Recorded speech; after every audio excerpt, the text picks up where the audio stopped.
Hello, Ray. Yes, that's right. There's absolutely no high-vis whatsoever around here. It's all socks and brogues and, of course, lots of tweed. Now, the Tweed Run has been running for 8 years so far. It's a 12-mile race that goes through the city, and we're now here in Kensington Gardens for a pit stop and a spot of picnic. I'm here with Tim, who's from Cordings of London, who don all these people in these fine clothes and is doing a moustache pit stop. Pit stop, that's right. I'll be touching up their tashes after their gruelling. It's not a race, it's a dawdle, I think, here at the Albert Memorial.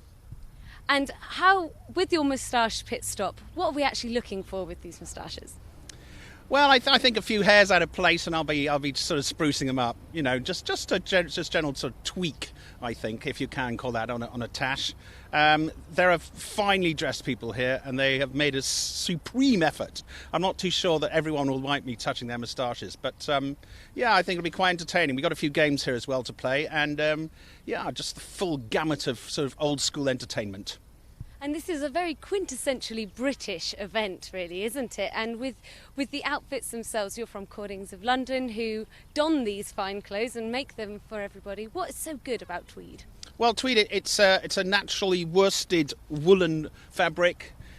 Keeps you warm. I've just come back from Siberia. I wore tweed in Siberia. Many of the explorers, who actually most of them died anyway, but most of them wore tweeds. Some of them were bought Livingston, I think, and actually got his stuff from Cordings. So there's a sort of long history.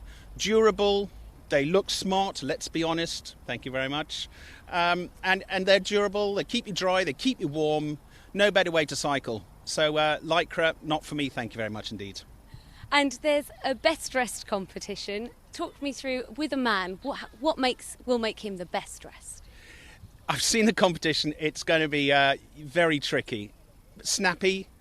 I think sort of true to the era. I think also different, quintessentially British, as you previously mentioned. And I think there are probably about 200 standout competitors here, as you'll see, is that when they appear behind us in a few moments. And what about the ladies? Is there any specific dress or way they should turn out? Again, quite similar. I think you'll be surprised about the effort that's been put behind it. The bicycles, the whole outfit people have been planning for years. I mean, this is what I wear at work. Maybe not the hat, maybe not the sunglasses, but generally I wear tweed all year round. I just pop into my work clothes and here I am. Others have made a far greater effort, and yeah, it's going to be a hard one. I'm going to stand back from being a judge. Thank you very much indeed. Excellent. Well, thank you very much, Tim, for speaking with us. It was a pleasure. And now this tweed race is the pit stop in between, as we said, but it will be going on through till 4 o'clock back to Clerkenwell Spa Park. And everyone can go and join the party for what they're called a good old-fashioned knees up at the very end. Hello, Ray. Yes, well, we've just joined London's biggest fancy dress party here in Kensington Gardens. There are so many people parking up their cycles and joining a garden party in the middle of Hyde Park. Now, one person here joining me now is Chris, and he's broken the rules because he's not wearing tweed, but he has brought his 100-year-old penny farthing. He joins us now. So, Chris, tell us about this beautiful bike of yours.